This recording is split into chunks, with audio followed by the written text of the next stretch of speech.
बोला बोला गोसाई बाबा की।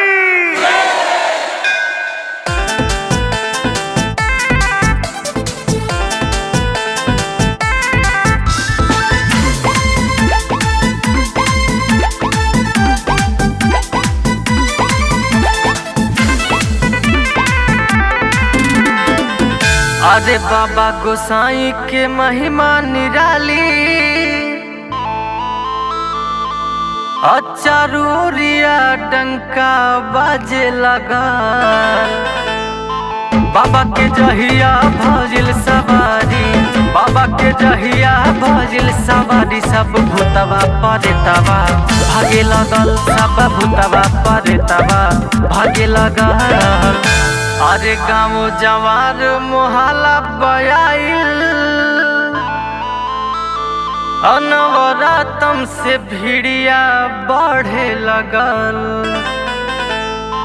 बाबा के जहिया भजिल सवारी, बाबा के जहिया भजिल सवारी, सब भूतवा परेतवा भागे लगल, सब भूतवा परेतवा भागे लगल।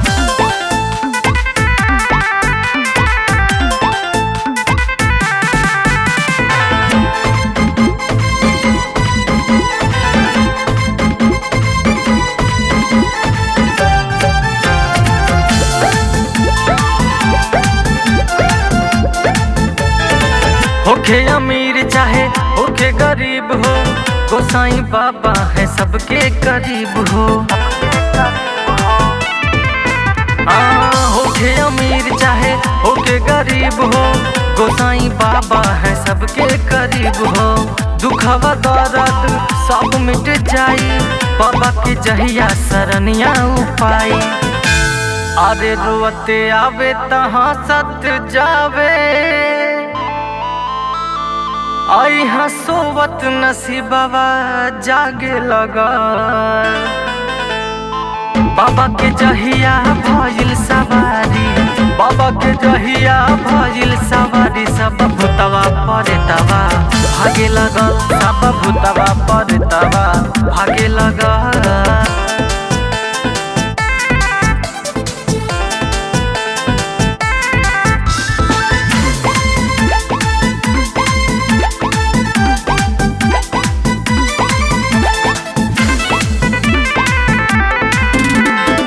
आ जाए दुनिया में कौनो बीमारी, बाबा जी परेले सबका पे भारी।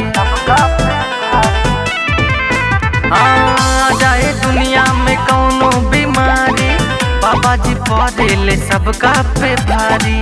गोसाई बाबा के स्वागत करा, हाथ जोड़ गोड़ लागत करा। अरे बाबा के जयकारा लगा के देखा सभे सेवकवा नाचे लगा। बाबा के जहिया भजिल सवारी, बाबा के जहिया भजिल सवारी, सब भूतवा परेतवा भागे लगल, सब भूतवा परेतवा भागे लगल।